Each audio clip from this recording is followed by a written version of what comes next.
Iglesia Cristiana Siempre en Victoria, con su pastor Carlos Gutiérrez. Estudios bíblicos, temas de actualidad, devocionales, enseñanzas, todo lo que necesitas para tu crecimiento espiritual. Bienvenido.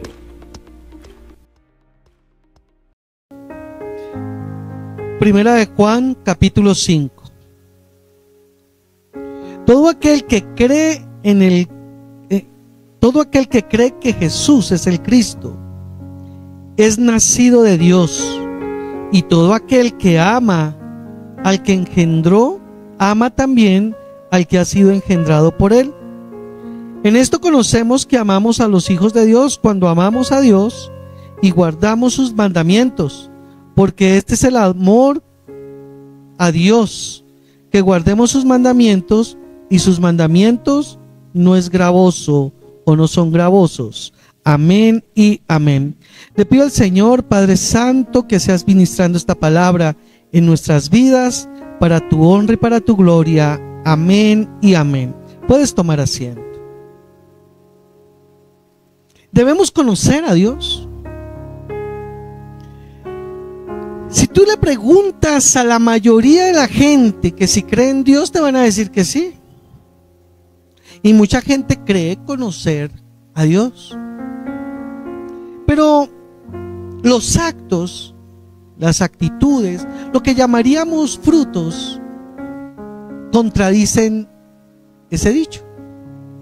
Aman a Dios, pero tan raro, aman a Dios, pero mienten, roban, calumnian, engañan, tienen codicia. O sea, si la verdadera persona conociera a Dios, su vida sería cambiada y transformada. Nuestra vida tiene que ser cambiada y transformada verdaderamente por el poder de Dios. El Señor eso es lo que quiere, cambiar nuestras vidas. Cuando estábamos sin Cristo, estábamos muertos en nuestros delitos y pecados. Teníamos una vida vana, teníamos una vida sin sentido y totalmente contraria a Dios. Y esto es un punto importante que nosotros debemos tener en cuenta, y es que cuando estábamos sin Cristo, y va a sonar duro, éramos enemigos de Dios. ¿Usted lo está entendiendo? Ahora sí, le hemos entregado nuestra vida al Señor, tenemos que ser llamados amigos. Tenemos que ser llamados de parte de Dios hijos. Dice en Juan capítulo 1 versículo 12: mas a todos los que le recibieron, a los que creen en su nombre, les dio la potestad de ser hechos hijos de Dios. Cuando estábamos sin Cristo, hermanos, simplemente éramos criaturas. Pero si hemos creído en Cristo, hemos pasado de ser unas simples criaturas a ser hijos de Dios. Y ahora, como hijos, podemos entrar y conocer a nuestro Padre, hablar con Él. Podemos entrar a que Él nos enseñe, nos guíe y cambiar verdaderamente nuestras vidas. Eso es lo que quiere Dios. Pero nuestros frutos, hermano, muchas veces contradicen lo que nosotros hablamos. Muchas veces nuestras acciones, nuestras reacciones, nuestras maneras y formas contradicen lo que nosotros decimos. Nosotros tenemos que tener una fe verdadera en Cristo, y no utilizar la palabra fe como una simple afirmación de que creo en el Señor, sino que la fe tiene que ser probada, comprobada, tiene que ser reflejada a través de un buen testimonio. Nosotros tenemos que tener un buen testimonio como cristianos. Por eso la gente a veces, cuando ve los malos testimonios, usted escucha expresiones como: uy, y dizque cristiano, ¿cierto? Porque la gente tiene puestos los ojos en nosotros. Fíjate que nos dicen cristianos es a nosotros. Están esperando que nosotros verdaderamente seamos diferentes. La gente dice que somos cristianos y quiere que nosotros tengamos frutos diferentes al del mundo. Por eso la gente, cuando el creyente le da oportunidad al diablo, la gente le dice: dizque cristiano, dizque va a la iglesia, porque se contradice. El discurso no tiene coherencia con sus actos. Nosotros tenemos que tener una vida coherente de lo que hablamos con lo que hacemos. Mire que, por ejemplo, nuestros hijos están buscando esa coherencia en los padres. El padre que le regaña al hijo porque mintió. Oye, ¿por qué me dices mentiras? ¿Por qué eres mentiroso? Pero el papá practica la mentira y el hijo lo ha visto. ¿Con qué autoridad moral puede decirle al hijo que no mienta cuando ese padre utiliza como gran herramienta diaria la mentira? Hasta le ha dicho a su hijo que mienta. Golpea al vecino y le dice al hijo: diga que no estoy. Y después el hijo, cuando practica mentira, lo regaña. El discurso muchas veces no tiene coherencia con nuestros actos. El discurso del evangelio, el discurso de las buenas nuevas tiene que tener coherencia con la forma en que nos comportamos, hablamos, nos dirigimos y nos interrelacionamos con los demás. Somos luz en medio de las tinieblas. Somos la sal del mundo. No podemos, hermano, estar allí camuflados. La gente tiene que ver la diferencia, se tiene que notar la diferencia en tu casa, en tu universidad, en tu trabajo, en el barrio donde vives. Se tiene que ver la diferencia de que tú verdaderamente eres cristiano. Porque es que hoy día, hermanos amados, existe mucho cristiano nominal.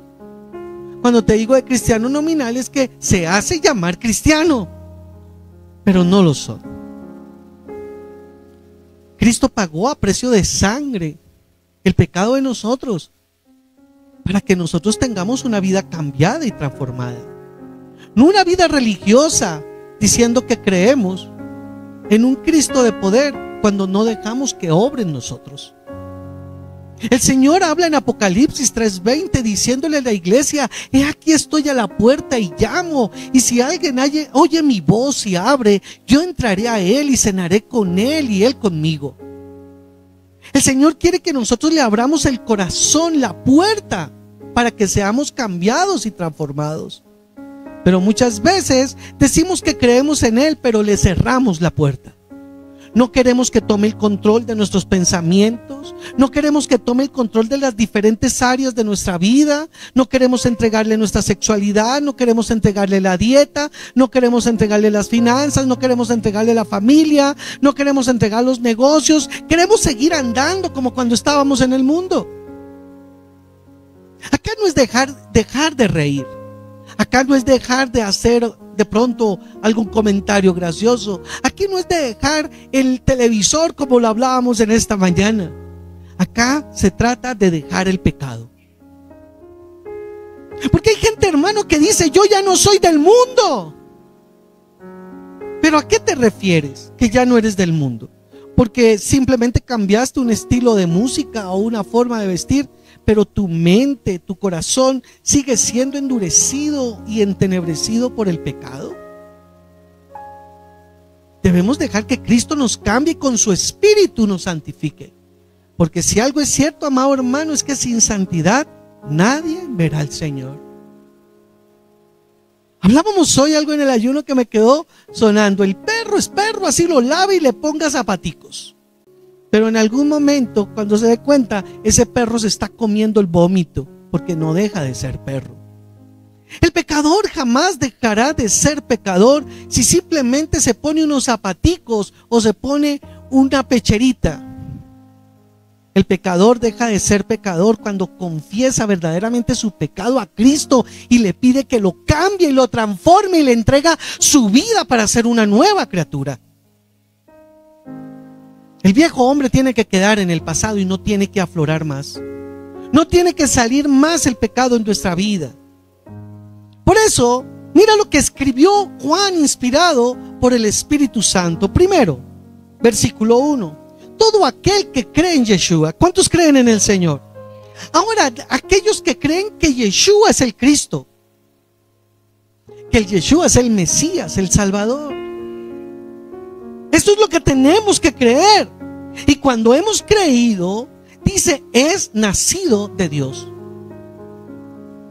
Y cuando dice que es nacido, tenemos que recordar la semilla. La semilla, para que brote, tiene que morir. Nicodemo, hablando con el Señor Jesucristo acerca del nacimiento, le dijo, pero ¿cómo es eso de nacer de nuevo? ¿Cómo es eso? ¿Acaso yo podré entrar de nuevo al vientre de mi madre? Eso es imposible. El Señor le dijo, tú que eres maestro, no entiendes estas cosas. Es necesario que nazcas del Espíritu. Ya naciste de sangre, ya naciste de carne, ya naciste de una madre, pero ahora debes nacer espiritualmente. Para nacer en Cristo, somos como esa semilla que tiene que morir para que brote. Tenemos que anhelar la muerte de nuestras pasiones, nuestros deseos. Anhelar la muerte de nuestro yo para poder decir, ya no vivo yo, mas Cristo vive en mí. Pero hasta que no, hermano, nos paremos en la brecha y comencemos a anhelar, crucificar nuestra carne con nuestras pasiones y deseos, vamos a seguir llevando una vida sin fundamento. Entonces, ¿para qué decir que creemos en un Mesías?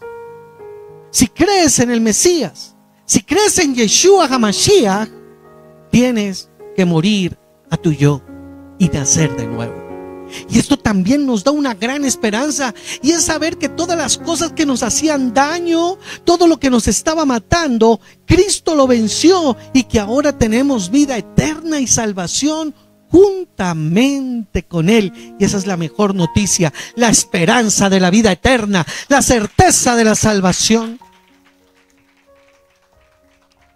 Ahora, si tú has creído, si hemos creído en Yeshua y que Él es el Mesías, somos nacidos de Dios. Somos nacidos por el poder de su palabra. Somos renovados por el poder de su Espíritu. Y no solamente eres tú el que ha nacido, sino también todos aquellos que día a día van entregando su vida a Cristo. Por eso dice allí que todo aquel que cree en Yeshua, que es el Mesías, es nacido de Dios, y todo aquel que ama al que engendró, ama también al que ha sido engendrado por Él. Acá nos dice que nosotros tenemos que amar a todos aquellos que también creen en Cristo. Cuando nosotros recibimos al Señor como Salvador, comenzamos a pertenecer al cuerpo de Cristo, donde cada uno de nosotros somos miembros. Algunos más pequeños, algunos más grandes, pero lo importante es que todos tenemos función en el cuerpo de Cristo. Y al pertenecer al cuerpo de Cristo, y ahora al ser hijos de Dios, nosotros somos parte de una gran familia. Y en esa familia debemos amarnos y soportarnos los unos a los otros. Por eso dice, no solamente amas a Dios, sino que también ahí en el versículo 1, tienes que amar a todos los que han sido también engendrados por Dios a través de Yeshua en ese nuevo nacimiento. Algo que tiene que haber dentro de la iglesia es amor, el amor de Dios en nosotros. Pero algo que me sorprende con lo que sigue es que hasta para amar tenemos que conocer a Dios. Mira, algo que he aprendido con el tiempo es que para amar, para dar, para todo lo que necesitamos en la vida, tenemos que conocer de Dios. A veces nosotros pensamos que amamos y estamos amando mal. Amamos a nuestra manera, creemos a nuestra manera, hacemos las cosas a nuestra manera, pero tenemos que hacer todo es conforme a la manera, la forma y la medida que Dios nos ha dado a través de su palabra. A veces decimos amar a nuestros hijos, y yo no digo que no lo estés amando, pero a veces los amamos de manera errada. Pensamos que el consentirlos, pensamos que el ser cómplices de sus travesuras y de sus pecados nos hacen excelentes padres. Un padre tiene que saber cómo se ama al hijo. tiene que amarle, tiene que proveerle. Si le pide pan, no le va a dar una piedra. Tiene que educarlo, pero también tiene que corregirlo, porque el padre que no corrige a su hijo lo destruye. El padre que corrige a su hijo lo ama. A veces nosotros decimos amar, pero simplemente estamos teniendo una muy buena intención con alguien, pero le estamos llevando a destrucción. Hay gente que confunde el amor con las pasiones y los deseos. Entonces se conocen y ya nos amamos. ¡Que viva la vida! ¡Que viva el amor! Y se casan. Pero se casaron no con amor, el amor verdadero, el amor bíblico, sino que se casaron con un amor simplemente erótico y pasional. Y cuando pasa el erotismo, cuando pasa la pasión, se acabó el matrimonio. Cuando ella le salió las estrías, cuando a él le salió un poco de barriga, cuando ya hubo una enfermedad, cuando hubo una prueba económica, se acabó todo, porque no había amor. Creyeron que se amaban. Hasta para amar, nosotros tenemos que tener claro cómo Dios nos enseña a amar. Tenemos que amar como Dios ama. Y dentro de la iglesia tenemos que amarnos como hermanos, pero como dice la palabra, que nos amemos. Y dentro de la iglesia tenemos que vivir sin murmuración, sin división. Tiene que reinar el perdón y el amor de Cristo. Si alguien nos hace algo, nos acercamos a ese hermano y arreglamos las cosas. Y si es muy grave el asunto, con 2 o 3 testigos solucionamos el tema. Por eso, hermanos, debemos amar no solamente a Dios, sino al que nos engendró. Pero mire lo que dice. Automáticamente Juan dice lo siguiente: en esto conocemos que amamos a los hijos de Dios. O sea, en esto conocemos que amamos a nuestros hermanos cuando amamos a Dios. Y también aquí hay otro problema. Hay gente que cree amar a Dios y dice que ama a Dios, pero realmente el amar a Dios va más allá de una oración, va más allá de una canción, va más allá de un simple congregarnos. El amar a Dios se demuestra con la obediencia a sus mandamientos. Léalo ahí, lo dice Juan. Dice: en esto conocemos que amamos a los hijos de Dios. O sea, en esto conocemos que amamos a nuestros hermanos. ¿Cómo conocemos que amamos a nuestros hermanos? Cuando amamos a Dios. Pero ¿cómo conozco que yo amo a Dios? Cuando guardo sus mandamientos. Yo creo que Juan aquí estaba recordando claramente lo que dijo el Señor Jesucristo en el Evangelio que escribió Juan 14:15. Si me amáis, guardad mis mandamientos. Decirle a Dios que lo amamos es muy fácil. Decirle a la gente que la amamos es muy fácil. Pero demostrarlo, está ahí la situación. El amor va más allá de un abrazo y un beso. Hay gente que dice: no, yo no dije que te amaba, yo dije que te quería, como decía por allá una canción en los 70s. A veces pretendemos engañar a Dios diciéndole que lo amamos, pero lo negamos con nuestros actos. Decimos que amamos a nuestra esposa, pero con nuestra actitud la agredimos y la dañamos. Decimos que amamos, o la mujer dice que ama a su esposo, pero no lo respeta. Decimos que amamos a nuestros hijos, pero no los corregimos. Decimos que amamos la empresa en que trabajamos, pero no somos honestos en el horario y en las actividades. La palabra de Dios es pura, santa. Los mandamientos de Dios son buenos y nos enseñan la manera en que nosotros debemos comportarnos. A su nombre. ¿Cómo puedo yo amar a mi hermano? Y acá viene la pregunta: ¿cómo así que Juan dice que la manera de yo amar a mi hermano es guardando los mandamientos? Pues es fácil entenderlo. Cuando el Señor dio el decálogo, cuando le hablo del decálogo, le hablo de los 10 mandamientos. Usted puede ver que los entregó en 2 tablas, se los entregó a Moisés. Y los mandamientos, los 10 mandamientos, son mandamientos del comportamiento humano. Son mandamientos de la moral de Dios, del comportamiento que nosotros debemos atender, entender y ejecutar. Lo más probable es que en los 10 mandamientos, en la primera tabla estaban los mandamientos relacionados de cómo amar a Dios. Y en la otra tabla estaban los mandamientos relacionados con nuestros hermanos, con nuestro prójimo. Cuando usted comienza a leer los mandamientos, el primero, ¿cuál es? No, eso no existe. Amar a Dios sobre todas las cosas no es el primer mandamiento, porque no existe. Hay gente que se sabe los mandamientos católicos romanos y no se sabe los mandamientos bíblicos. Tampoco en los mandamientos dice santificarás las fiestas, eso no existe. Fíjate cómo vamos a amar a Dios si ni siquiera conocemos los 10 mandamientos básicos que Él nos dio. El primer mandamiento, usted lo lee allí en el libro de Éxodo, capítulo 20. Dice: no tendrás dioses ajenos delante de mí. Ese es el primer mandamiento. Fíjate cómo vamos a amar a un Dios que no conocemos ni siquiera los mandamientos que Él nos da hacia Él.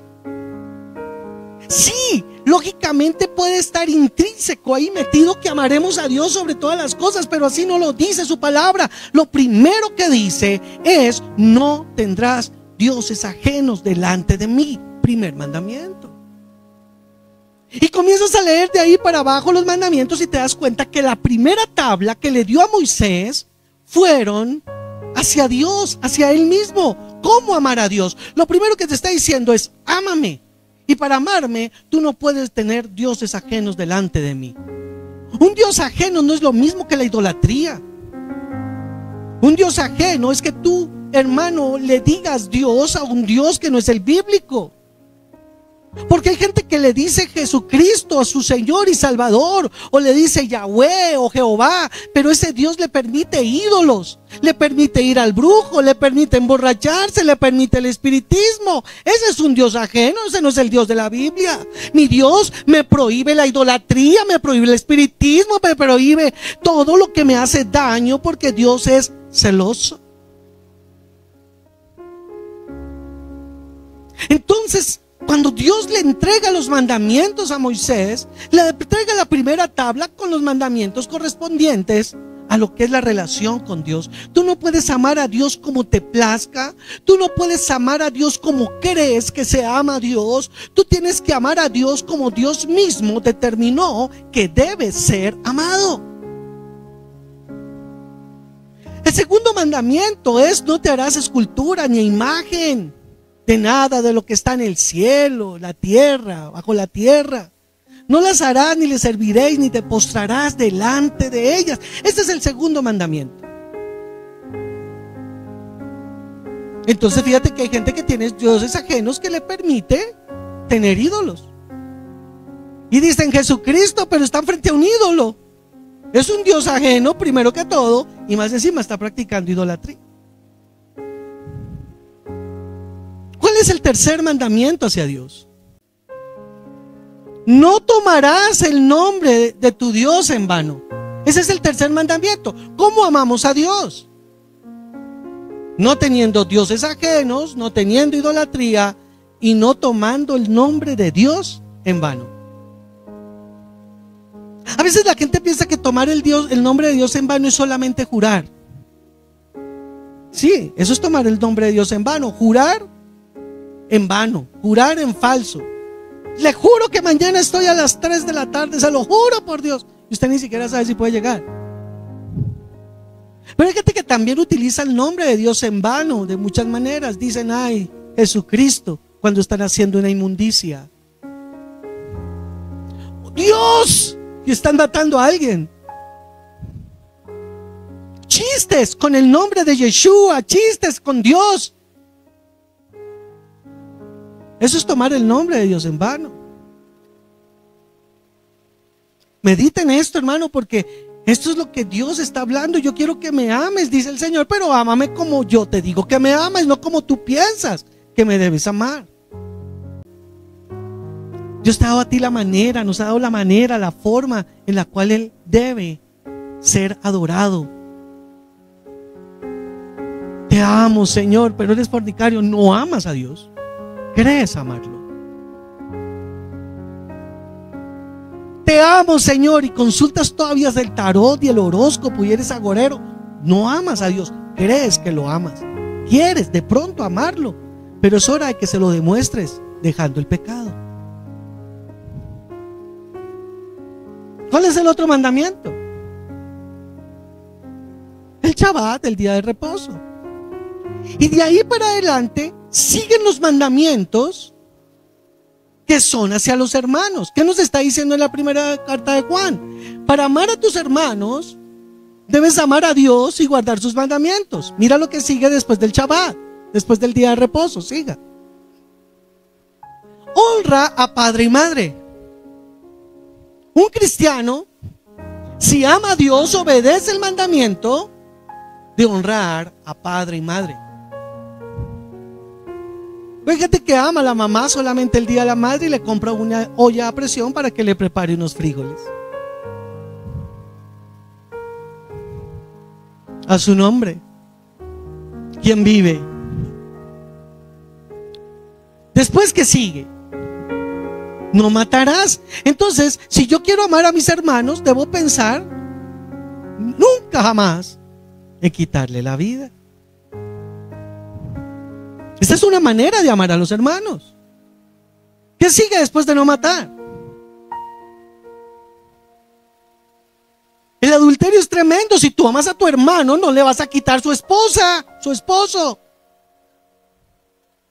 Es que yo amo a Dios, pero me encanta la esposa de mi vecino. Qué manera de amar tan rara, y le destruiste el matrimonio. Es tan fácil demostrar el amor a los hermanos simplemente con las leyes de comportamiento que nos da Dios. ¿Qué sigue? No le vas a robar al hermano, no le vas a robar al prójimo. Te dieron mal las vueltas, pagaste con un billete de 10,000 y te dieron unas vueltas de 50,000. Tú no te echas la bendición y dices, tan bueno Dios, me regaló 40 y un almuerzo. Porque estás robando. Pero decimos que amamos a Dios cuando le hacemos daño a nuestro prójimo. Fíjate que es fácil amar ¿cómo amo a mi hermano? O sea, esa podría ser una pregunta. Pastor, ¿y cómo puedo yo amar a mi hermano? Pon en práctica las leyes del comportamiento que Dios te da hacia tus hermanos.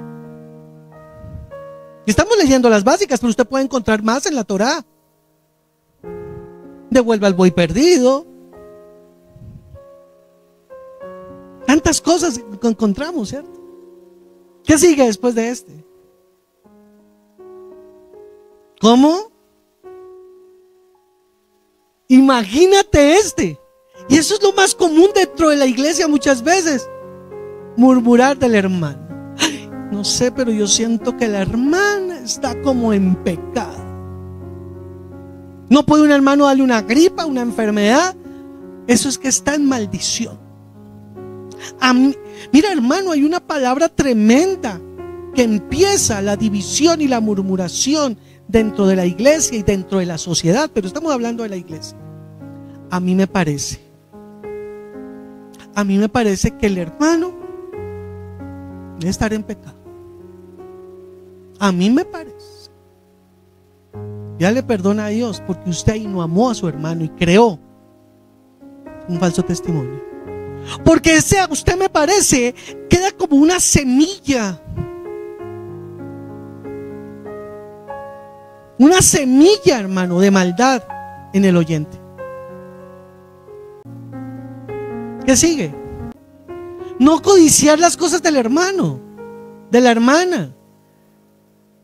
Y esta parte es interesante comenzarla a ver, que es codiciar. Codiciar es ese mal sentimiento que tengo de un bien o algo que tiene un hermano y yo quiero lo que tiene. Es muy diferente a de pronto proyectar, tener un crecimiento como tú lo tienes. Decir, uy, la hermana Carmen tan bonito ese carro que tiene, yo quisiera tener uno igual, parecido, la misma marca, no sé, voy a trabajar. Pero codiciar es querer su carro. Codiciar es querer su cargo.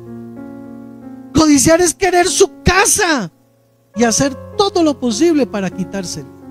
Y si no puedo, la persona se deja llevar por la envidia y se deja carcomer por las peores de las enfermedades. La envidia es una enfermedad peor que el cáncer. Entonces comenzamos a entender. Volvamos a 1 de Juan capítulo 5 versículo 2. Dice, en esto conocemos que amamos a los hijos de Dios. En esto conozco que yo amo a mi hermano. ¿Por qué? Porque cuando amo a Dios, o sea, obedezco los mandamientos de Dios, pongo en práctica lo que Él me dice que debo hacer con mis hermanos. Y esa es la manera en que le demuestro que yo le amo y que amo a Dios.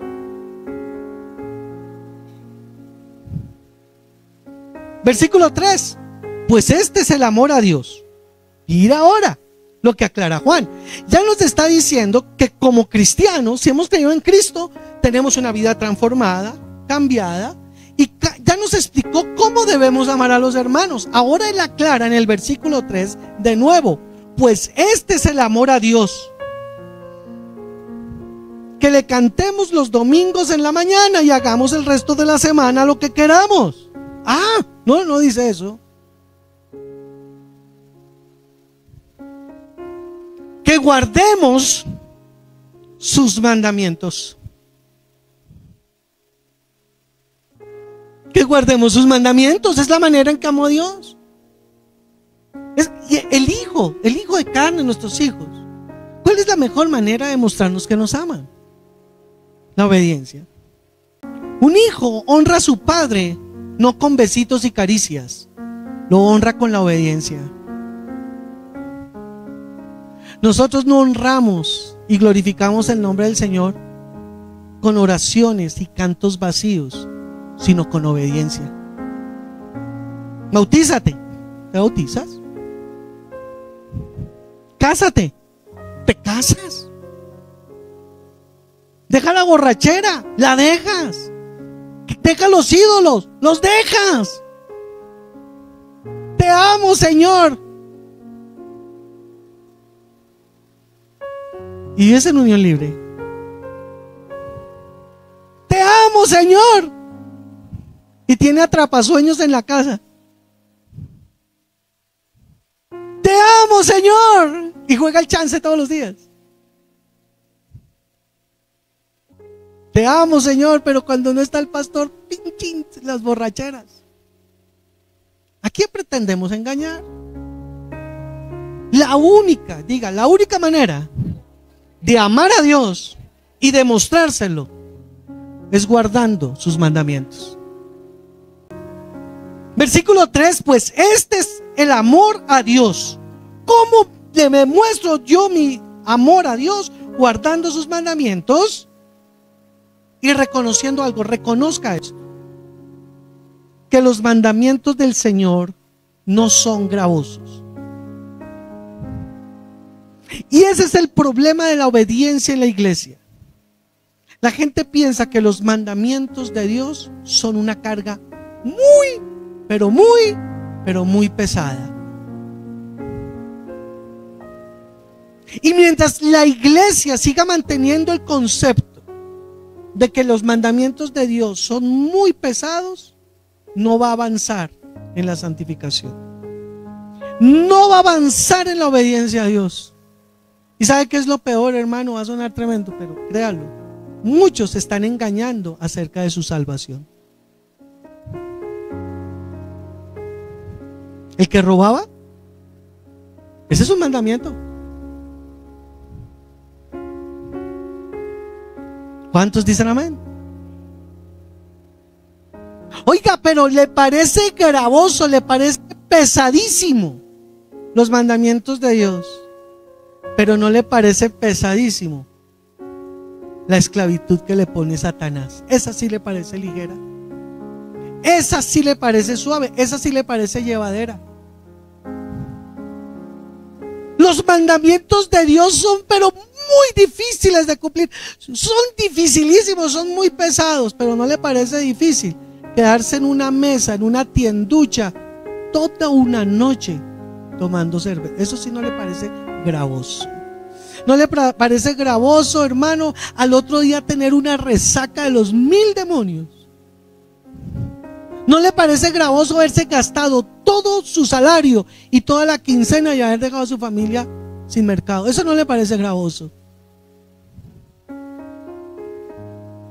Y fíjate que ese es el enajenamiento satánico en la mente de las personas. Hacerle creer que la esclavitud a Satanás es buena, pero que la obediencia a Dios lo destruye a uno. Obedecer a Dios, o sea que tengo que dejar a mis amigos los borrachos. No, no tienes que dejarlos. Si tú amas a Dios, simplemente te alejas de Él porque consideras que es mejor la obediencia al Señor y la compañía de Dios en tu vida. El Señor a ti no te obliga, pero si amamos a Dios tenemos que demostrarle con la obediencia. ¿Y sabe qué dijo el Señor Jesucristo? Tomad mi yugo, llevad mi carga, que es fácil de llevar. ¿Por qué nos parece tan difícil, tan pesado obedecer a Dios? ¿Por qué?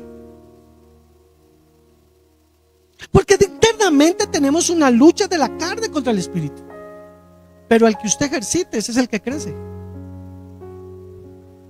El que usted ejercite, ese es el que va a crecer. Si usted alimenta la carne, las concupiscencias, el pecado, pues eso es lo que lo va a dominar. Pero si usted aumenta la oración, si usted aumenta la lectura bíblica, si usted se propone agradar a Dios, Dios lo fortalece con el Espíritu Santo para poder vencer al mundo. Porque Jesucristo ya venció al mundo. Ahora, no estamos diciendo que luchar contra el pecado sea fácil. No, nadie está diciendo eso. Porque si fuera fácil nadie pecaría. Lo que estamos diciendo es que el que lo podía vencer ya lo venció, y fue Yeshua. Y si Él ya lo venció y Él está en mí, yo soy vencedor. Yo soy vencedor. Yo no podía vencer el pecado, lo venció Yeshua. Pero si Él vive en mí, si Él está en mí, yo amo al Señor, yo también ya vencí el pecado. Versículo 4 y vamos terminando. Vamos a leer el 4 y el 5. No me deje avanzar. Porque todo, wow, todo, acá dice todo, lo que es nacido de Dios vence al mundo. ¿Por qué hay cristianos o cristianos nominales que no han vencido al mundo? ¿Por qué? ¿Por qué? No, léalo al principio. Porque no ha nacido. Pues es que no puedo, es que usted no ha nacido. Muera y nazca para que venza el mundo.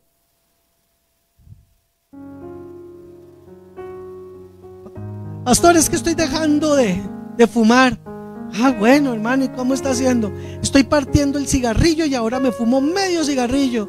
Y nunca lo va a dejar, porque no ha nacido de nuevo. Por eso la gente, mucha gente en la iglesia, ¿hay alguien aquí? No puede vencer al mundo. Porque para que venza al mundo tiene que entrar en su vida el que ya venció. Y si ya entró en su vida, Él es el que reina. ¿Quién reina tu vida? ¿Quién dirige tu vida? ¿A quién obedeces? Versículo 4, porque todo lo que es nacido de Dios, diga, yo nací en Dios. Bueno, si es cierto, ¿no? Todo el que es nacido de Dios vence el mundo. Y recibiréis poder cuando descienda sobre vosotros el Espíritu Santo. ¡Wow! Oye, usted no ha puesto a pensar eso. Si el mismo espíritu que levantó a Jesucristo del sepulcro es el que mora en nosotros, imagínese eso. ¿Lo está entendiendo? Si el mismo espíritu que levantó a Yeshua del sepulcro es el que habita en mí, no voy a poder vencer una tentación. Pero lo que pasa es que mi relación o la relación con Dios la descuidamos. A su nombre. A veces se descuida la relación con Dios. No le hacemos caso al Señor. A su nombre. Seguimos en el versículo 4. Porque todo lo que es nacido de Dios vence al mundo. Yo tomo palabra para mí, yo no sé usted. Y esta es la victoria. ¿A quién le gusta perder? Es más, a veces hay muchos que somos muy malos perdedores, ¿cierto? Yo le digo algo y le voy a decir algo y nunca lo olvide. Dios jamás ha perdido. Jamás. Jamás perderá. Él siempre tiene el control. Hasta los mismos demonios están bajo su autoridad. El demonio no puede hacer nada más allá de lo que Dios le permite. Y dice la palabra de Dios: y con Cristo somos juntamente vencedores.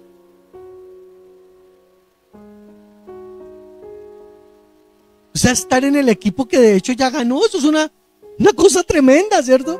Que el Señor te diga: mira, tienes que irte a esa batalla, pero tranquilo, ya la victoria está dada, pero tienes que lucharla. Ya está hecho, ya Cristo venció en la cruz.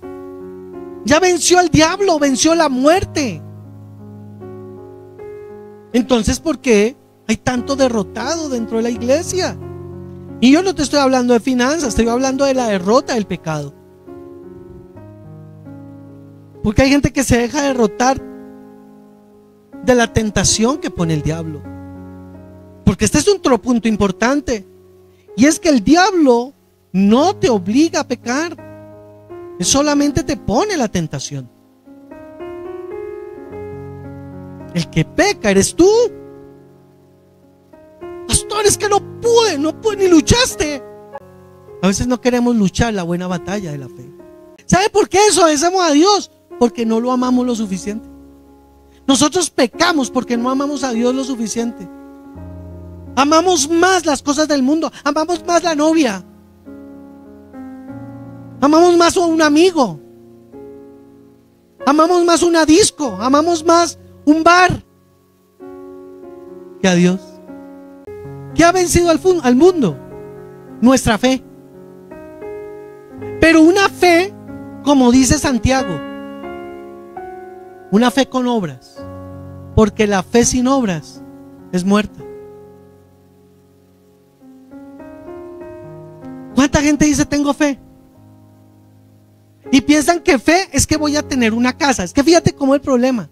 Hay gente que utiliza la palabra fe. Es que yo tengo fe porque quiere unos zapatos. No, la fe en Cristo es poder obedecer sus mandamientos y poder reprender las obras de las tinieblas, resistir al diablo, huir del pecado, obedecer a Dios. Esa es la fe. La fe es creer en Jesucristo y obedecerlo. Esa es la fe. La fe es creer que Yeshua es el Hijo de Dios, el Señor, Salvador, que murió en la cruz, que estuvo 3 días en el sepulcro, que resucitó, que se subió al cielo y que está a la diestra de Dios Padre. Eso es fe. Pero tienes que acompañar esa confesión con obras dignas de arrepentimiento. Mientras tanto, es una fe muerta. Versículo 5. ¿Quién es el que vence al mundo? Sino el que cree. ¡Wow! Esto es tremendo. ¿Quién es el que vence al mundo? Sino el que cree que Yeshua es el Hijo de Dios. Pero yo ya no me pongo a retroceder todo lo que hemos hablado. Ya usted entiende qué es creer en el Hijo de Dios. Obedecerlo. ¿Qué es creer? Obedecer. Porque hay un pasaje bien tremendo que dice: los demonios creen ¿Los demonios qué?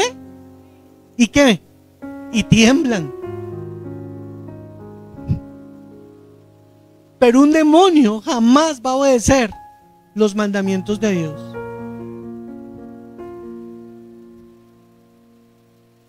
¿Usted cree que un demonio ama los mandamientos de Dios? Él dice, uy, qué lindos los mandamientos de Dios, qué hermosa, qué cosa tan hermosa los mandamientos. Uy, los mandamientos no son gravosos. ¿Usted cree un demonio diciendo eso?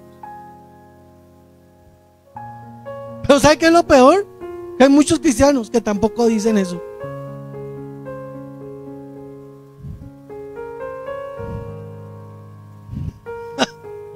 A su nombre. Creer es amar los mandamientos del Señor y ponerlos por obra. Solamente hablo lo que el Espíritu de Dios habla a la iglesia, hermano. Podemos ya con Cristo vencer el mundo del pecado. Amemos a Dios lo suficiente. Y si usted ha pecado, qué bueno que el Señor le perdona, ¿cierto?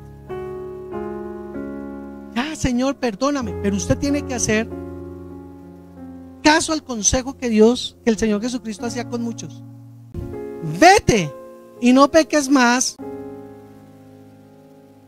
¿Cuáles son las 4 primeras cosas que tiene que dejar el cristiano que se convierte, el gentil que se convierte?